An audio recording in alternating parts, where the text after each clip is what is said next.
All right, welcome everybody.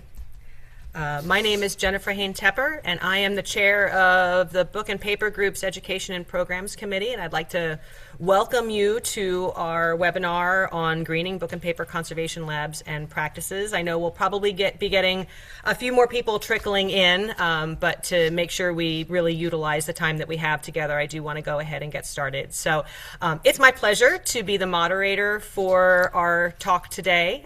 We have a panel of three experts bringing in different areas and perspectives on ways that we can consider thinking about more sustainable practices in our conservation labs. And so it's my pleasure to introduce our panelists, but first let me talk a little bit about the format for today's talk. So I'll be doing a brief introduction. If you would like to learn a little bit more about the background and knowledge of our speakers, I'd refer you back to the registration page for this event where we had full bios for our speakers. But each speaker will be talking for about 10 minutes on their particular area. After those first 30 minutes, then the panel will basically turn it over to you. I myself, as well as Amy Christ from the Sustainability Committee, who, by the way, thank you to the Sustainability for co-hosting this webinar with us. She will be helping to moderate any chat or Q&A that comes through, but we will encourage people to turn on their cameras and or their mics as well to start basically just what we hope will be a really interesting discussion after the three presenters, either asking the panelists questions or perhaps just starting discussion among the group about how we can perhaps change some of our practices and rethink our practices in our conservation labs. So with that, let me go ahead and introduce our three panelists in the order that they will be presenting.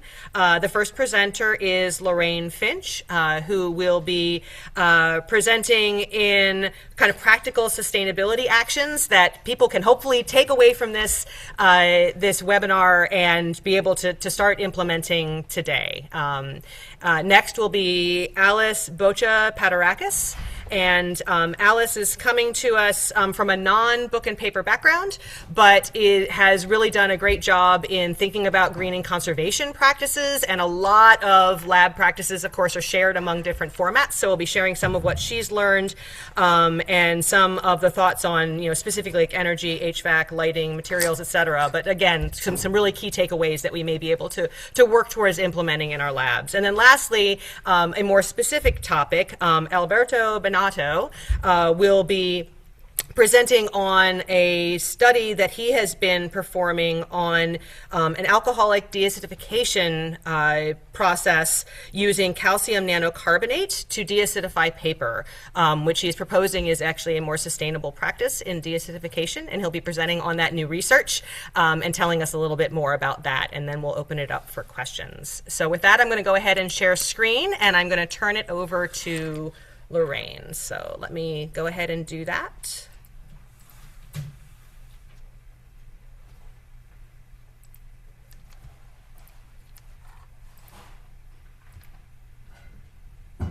All right, confirming that everybody is seeing the presentation screen? Yes? Excellent. Okay. Yes, thank you.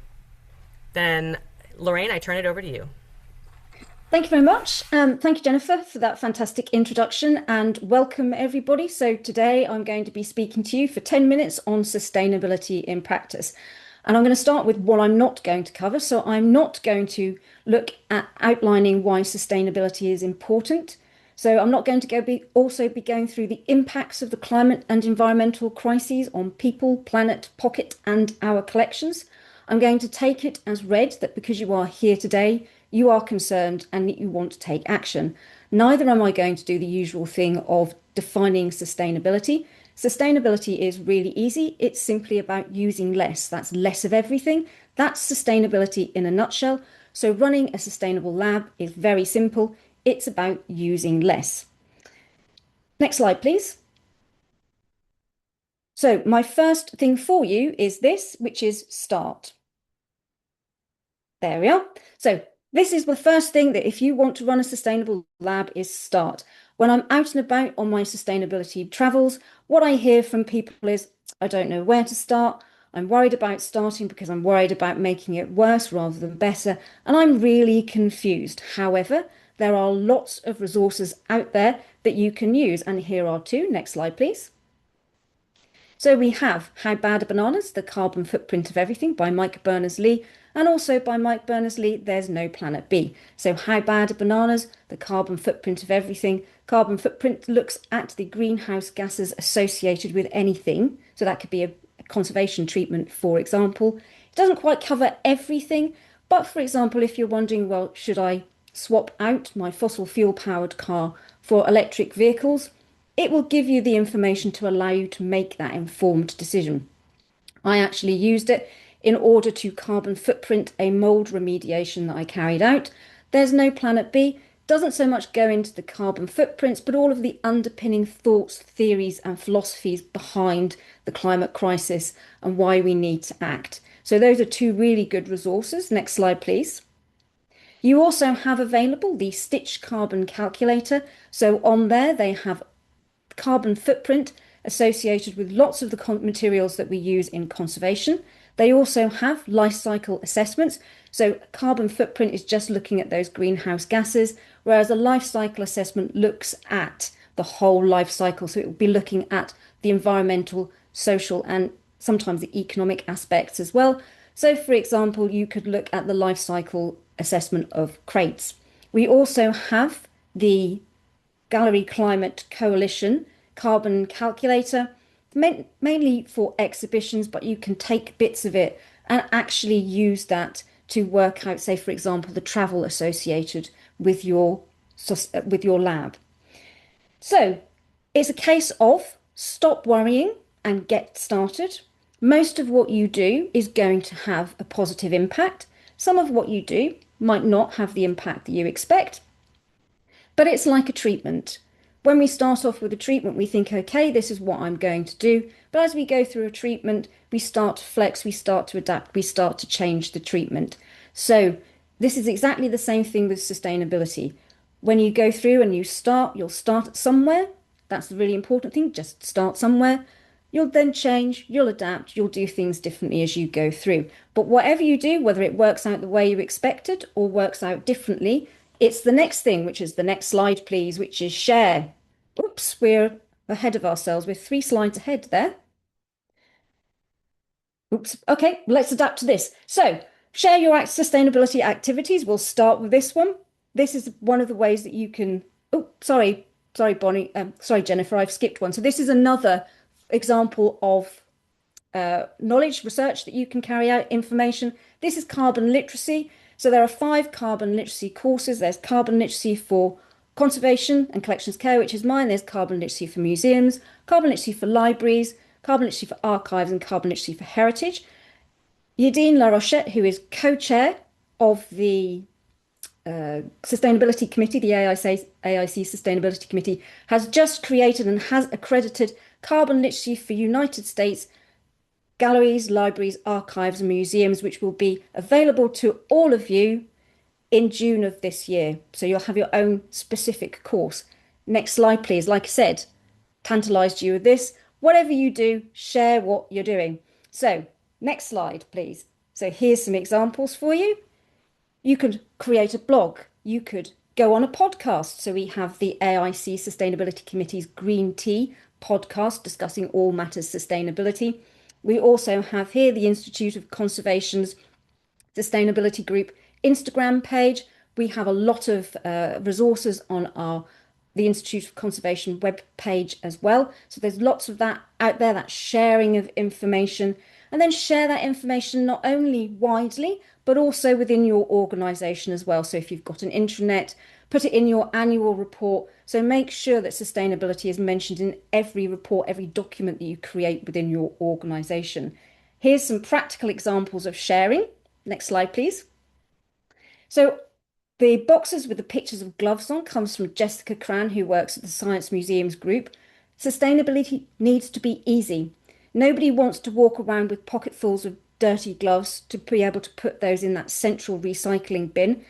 So Jessica made these small boxes, dotted them around the museum. People have a pair of gloves that they don't use anymore, they can't use anymore, they pop it in the box, and the box is emptied on a regular basis into a central system.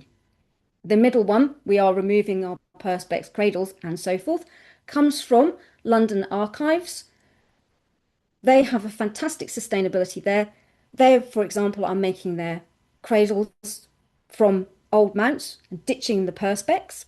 And the final picture here is from the National Museums of Scotland Textiles Conservation Department.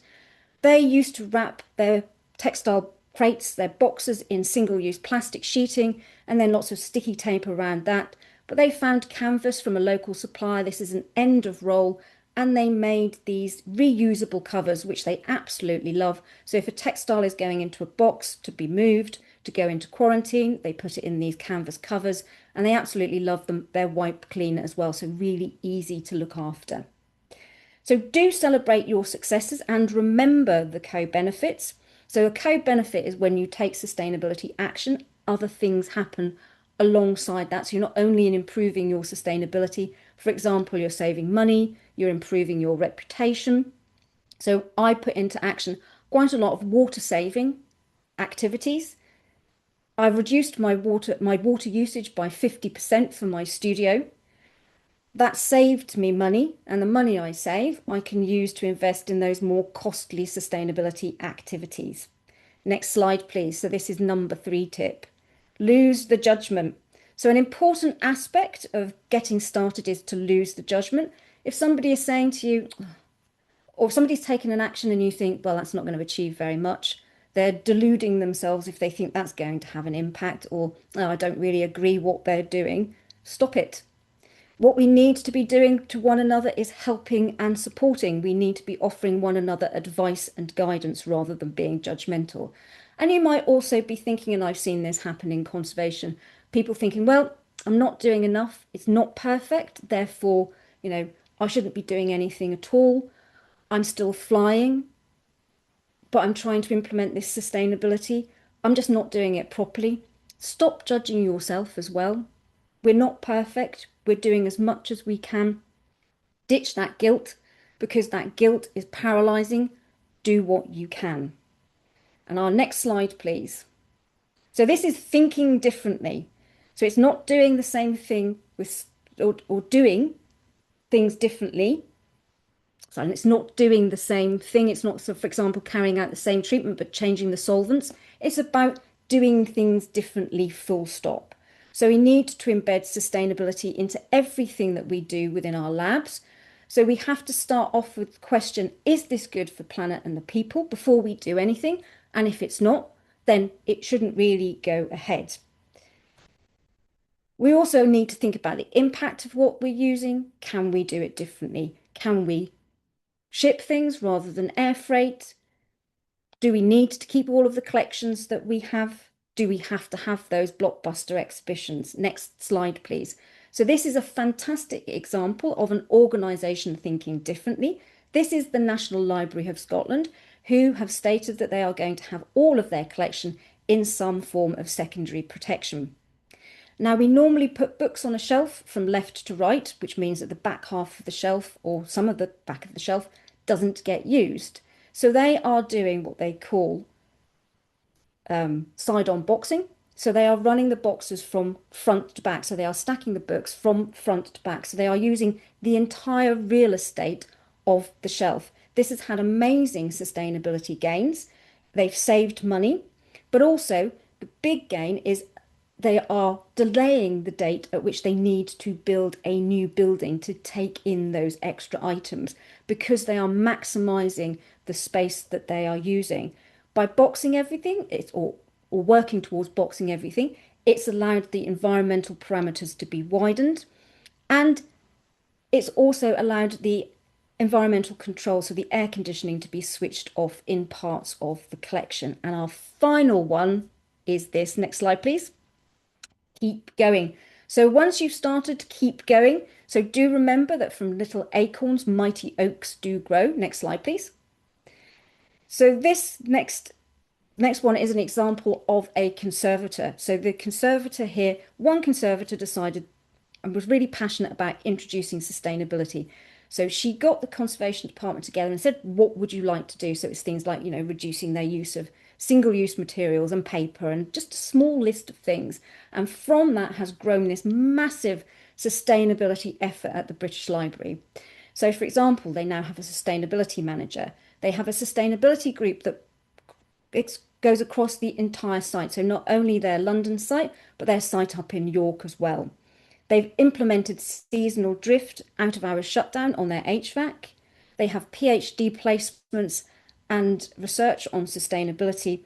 And on their last exhibition called Unearthed, they ran a carbon calculator using the gallery's Climate Coalition carbon calculator, and they reduced their emissions by 53% on a business as usual exhibition. So on my final slide, that's me all done. Thank you very much.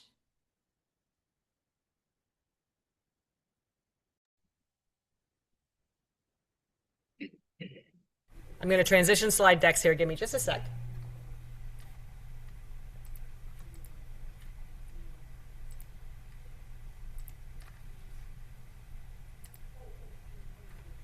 Okay, and with that, Alice, you are up. Thank you. It's great to be here today. This talk looks at what a green conservation lab actually looks like in daily practice. Rather than theory, I'll focus on routine decisions that affect energy, materials, water, and waste. All three of the Missouri Historical Society's buildings are LEED certified. Our Library and Research Center building that houses the Conservation Lab achieved LEED Gold status in 2025. Employees across all of MHS's locations are invited to participate in a green team that plans and implements green initiatives and events across the institution. Next slide, please.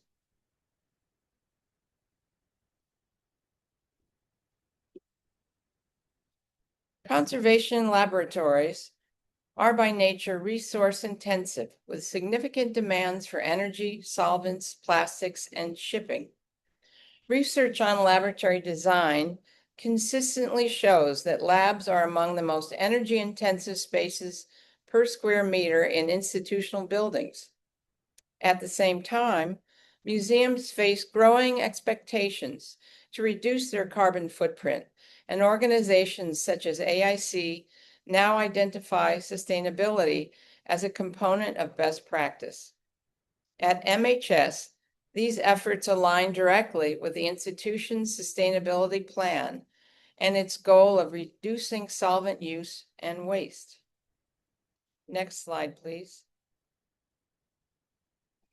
In a conservation context, green does not mean a single solution or product. Instead, it refers to a systems-based approach that looks at energy, air handling, materials, water, waste, and lab culture together. Small improvements in each area can accumulate into meaningful reductions in environmental impact. Next slide, please.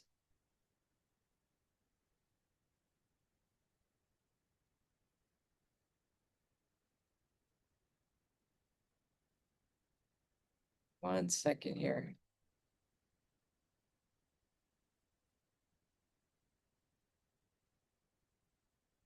Energy use is one of the largest environmental impacts of conservation labs.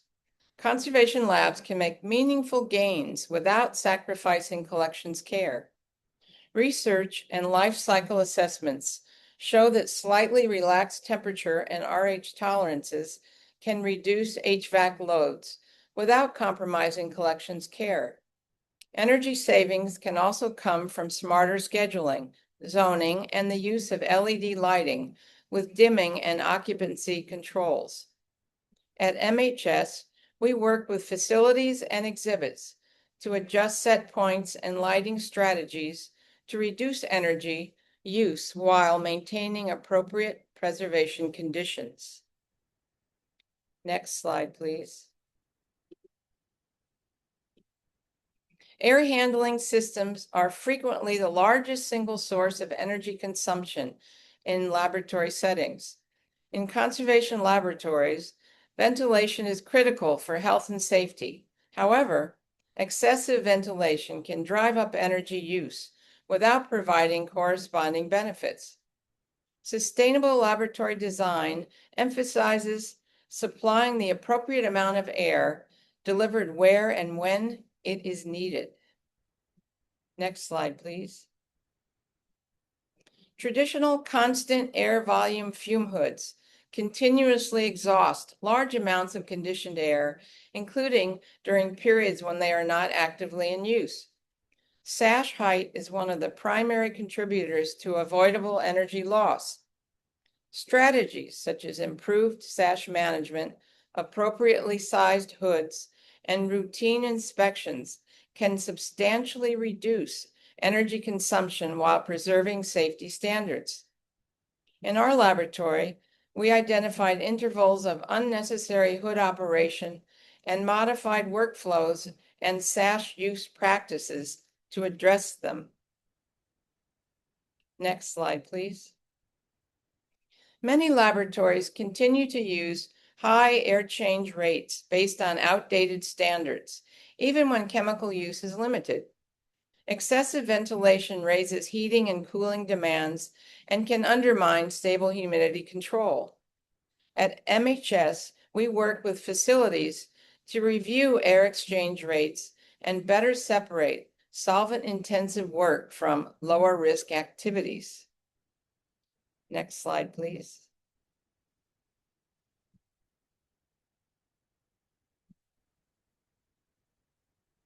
One of the most effective ways to reduce ventilation demand is to reduce hazards at the source. Using lower volatility solvents, smaller quantities, and micro-scale treatments lowers emissions before ventilation is needed.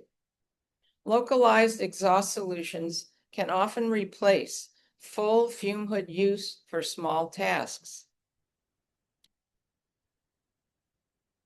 Next slide, please.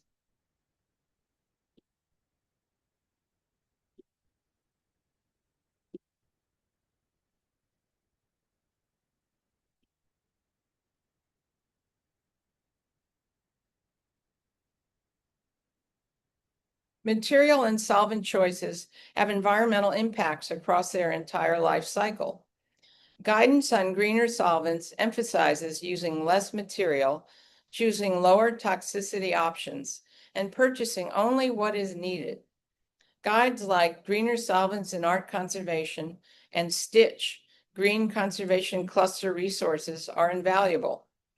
At MHS, we have incorporated consideration of solvent and material choices into treatment planning to encourage more sustainable solutions. Next slide, please. Water and consumables are often treated as background resources in conservation labs. However, both carry significant environmental and energy costs, particularly when purified water systems and single-use items are involved. Re-examining these everyday practices offers low-risk opportunities for improvement. Next slide, please.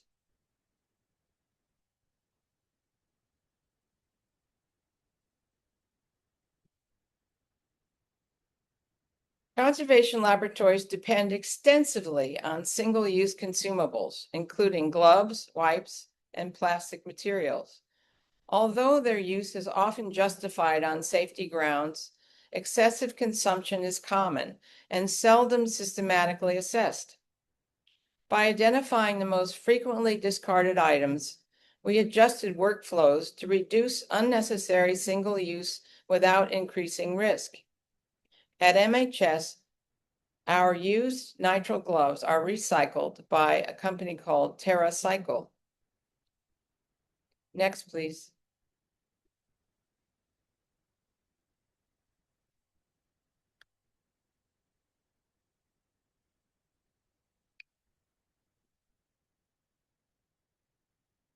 Waste reduction and sustainable procurement are not just technical issues, but organizational ones. Lasting change depends on habits, expectations, and institutional support. This is where lab culture becomes critical. Conservation labs generate hazardous waste as well as large volumes of clean but discarded material. Short-term waste audits are an effective way to identify reuse opportunities. At MHS, a brief audit revealed reusable offcuts that we may now store and label more intentionally. Next, please.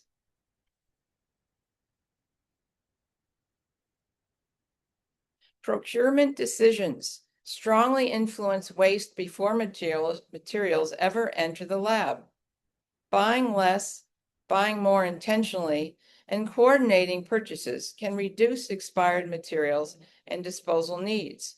We shifted to smaller, more frequent chemical purchases and reduced hazardous waste as a result. At MHS, we contract with a commercial waste disposal service for the safe removal and disposal of hazardous waste such as lead and arsenic contaminated materials from cleaning. Next, please. A consistent conclusion across the sustainable laboratory literature is that user behavior is as important as infrastructure. Embedding sustainability into treatment planning and training helps normalize better decision-making. We now encourage staff and interns to routinely ask whether materials and quantities are truly necessary. Next, please. Sustainability metrics do not need to be complex to be meaningful. In our lab, we focus on solvent purchasing, hazardous waste pickups, and estimations for purified water use. These indicators allow us to track improvement without diverting time away from conservation work. Next slide, please. Green conservation labs reduce unnecessary resource use and in doing so, reduce risk. Efficient systems support long-term collections care and healthier working environments. Sustainability is a form of preventive conservation practiced at a systems level. The goal is not perfection, but accountability and continual improvement. Next slide, please.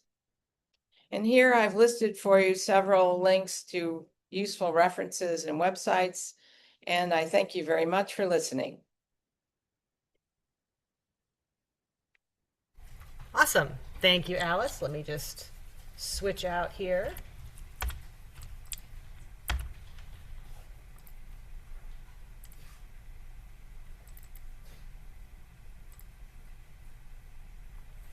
And with that, Alberto, you're on. Thank you so much, Jennifer, for the invitation and the opportunity to talk about my work on this webinar. For me, it's a pleasure. We can go on with the first slide.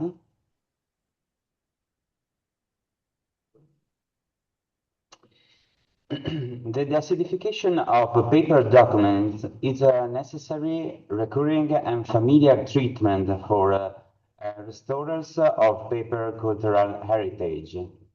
The use of a non-aqueous deacidification system for paper cultural heritage is also something familiar to restorers of paper. There are many solutions available to restorer which explore various chemical reactions that are equally familiar to experts in the field. What was sought was a methodology that was sufficiently innovative, effective, easy to apply, and above all, not risky for the operator and not harmful to the environment. Next slide, please. Based on studies carried out by several universities, see below for a scientific article useful for study and further reading, calcium carbonate nanoparticles were chosen and selected. The use of calcium carbonate nanoparticles produced and developed by the Italian company Brenta Nasier in collaboration with the book restoration laboratory of the Abbey of Praglia, under the name of the pH+, proved to be extremely useful for the treatment of paper documents with the pH values below the minimum standard required for the preservation of the paper media. Next slide.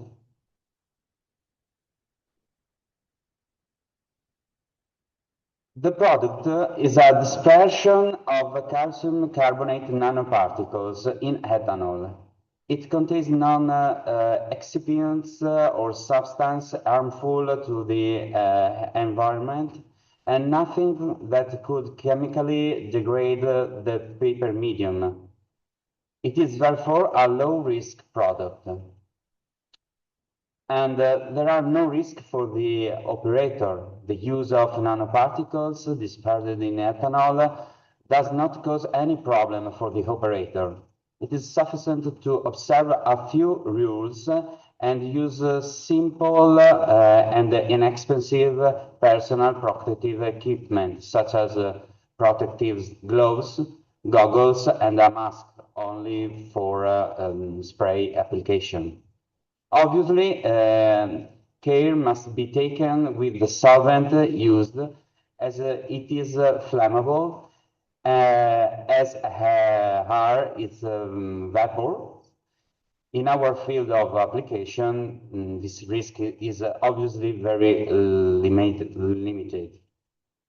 The nanoparticles dispersion is also easy to use and extremely versatile. In most cases, a single application is sufficient to achieve the optimum pH values for the correct preservation of the media. If necessary, a second application can be carried out. The use of small nanoparticles allows for a greater contact surface with the paper support and therefore leads to better results in terms of deacidification and alkaline reserve. Being alcohol-based is not risky for most graphic media. However, a preliminary test is necessary. It does not cause pH fluctuation and does not have strongly alkaline values. Next slide, please. Let us now look at the advantages of application and compare it with other known aqueous deacidification methods. The effectiveness and the speed of action of calcium carbonate nanoparticles is well known, but it is worth clarifying a few points. Alcoholic deacidification is advantageous in avoiding the introduction of water into paper supports. Just think of a situation where we have graphic media and decoration that are sensitive to humidity and water, or bound books, for example, and have a situation where it is preferable to avoid the use of water and aqueous solution. Before calcium carbonate nanoparticles, other types of deacidifiers in non-aqueous solution are were and are still used. These include calcium propionate prepared in ethanol, which is extremely useful, but this type of treatment requires more than one application, up to 4 applications, for example, in the case of paper substrates with rather low pH values. And it means a lot of solvent, a lot of ethanol. It is not good. The other nanotechnological alternative is calcium hydroxide nanoparticles. In this specific case, there are a number of serious risks due to the interaction of these nanoparticles with the paper substrate and with the graphic media. In fact, the use of these nanoparticles cause sharp changes in the pH of the paper substrate, which quickly shift from an acidic to a strongly alkaline environment. This leads to high risks such as the solubilization of printing inks and above all, the risk of alkaline degradation of the substrate. The chemical mechanism that regulates this chemical reaction is known as beta-alkoxy elimination. In addition, these nanoparticles must react with the paper with the well-known carbonation reaction, requiring even a minimal amount of water to take place. Other existing systems are Bookkeeper and Way 2. Bookkeeper uses microscopic particles of magnesium oxide suspended in an inert non-aqueous solvent applied by immersion or spray. It is considered safe, does not damage inks or bindings, and leaves a uniform alkaline reserve. However, there are still serious doubts about the use of magnesium and the yellowing of that magnesium carbonate undergoes after aging. Way 2, this was one of the first mass methods used since 1981, based on chemical solution of magnesium methoxide. Although effective, the switch to Bookkeeper was motivated by the latest superior technical performance. Next slide. In this webinar, I would like to present some case studies, but a few clarifications are necessary. There are two main methods of applying calcium carbonate nanoparticles dispersed in ethanol: brush application and spray application. In both cases, it is advisable to keep the solution constantly stirred, agitated, so that the dispersion remains homogeneous. To this end, before using the product, it is shaken vigorously in the jar and then placed in a beaker positioning on a magnetic stirrer. The dispersion is taken from the beaker with a brush and applied to the surface to be treated. The spray method is used in the same way, taking a quantity from the beaker and placing it in the sprayer for the use. And then at the end of the application, the remaining solution is poured back into the beaker until the next application. Some tips.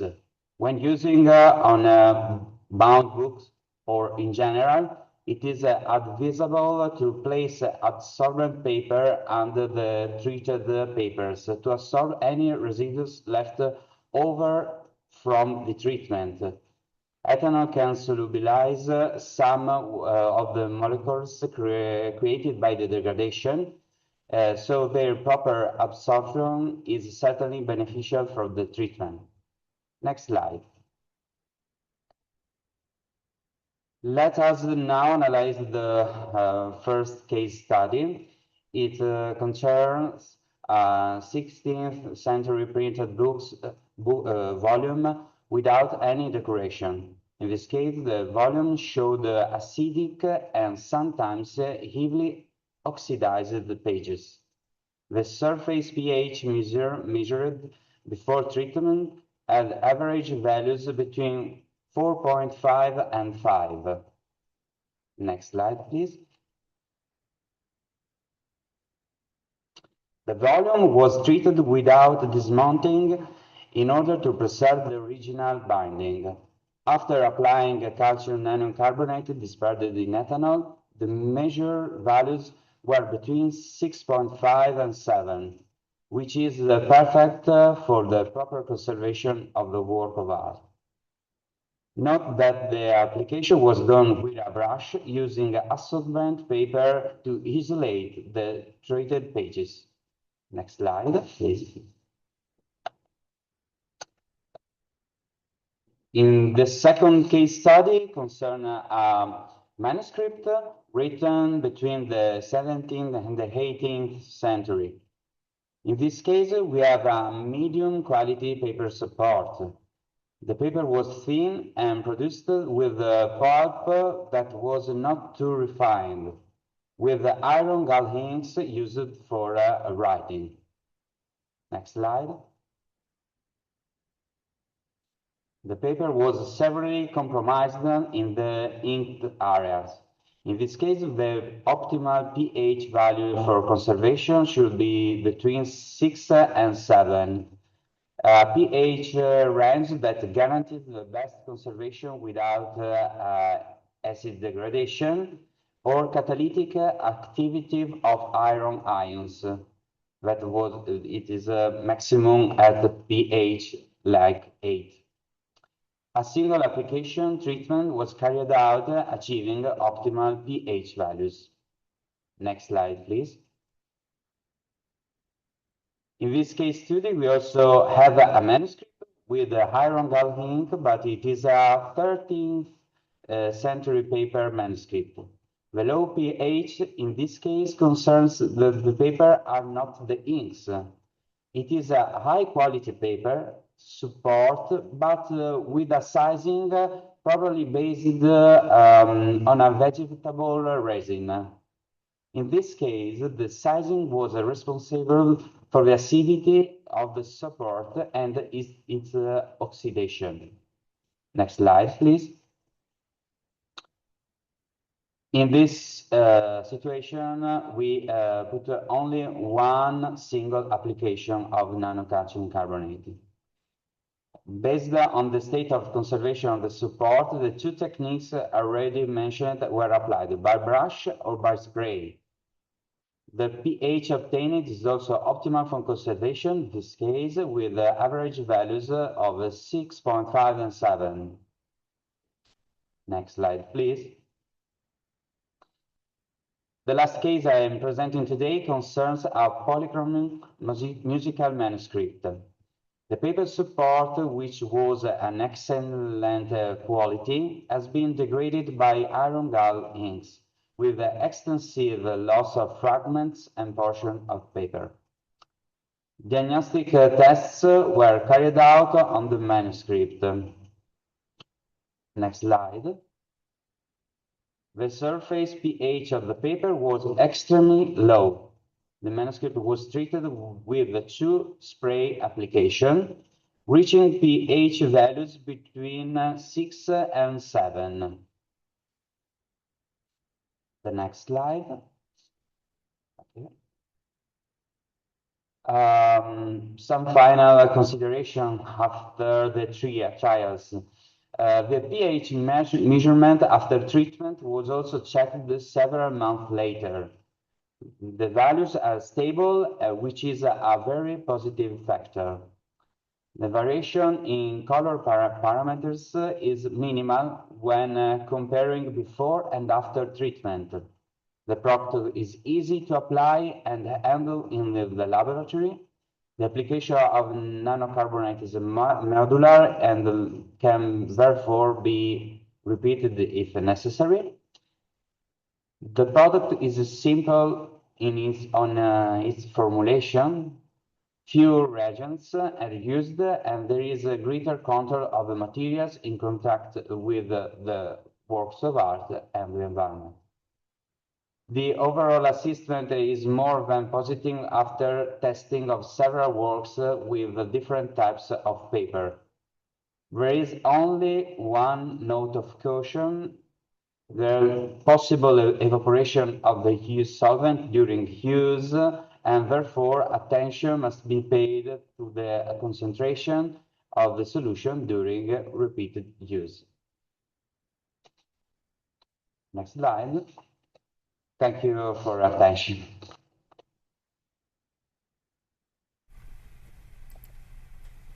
All right. Thank you all to our 3 presenters, now unfortunately down to 2. As I noted in the chat, Lorraine Finch unfortunately had a conflict in her schedule and needed to step away for the last few minutes of this time. So our panel is down to 2 for the Q&A, but if anybody does have any questions specifically for Lorraine, I'm happy to collect them and send them her way. But as Amy has just posted in chat, please feel free just to either raise your hand and turn your camera on and ask our panelists some questions, or to enter them into chat. But we're going to open this up for questions for the last 10 minutes that we have here.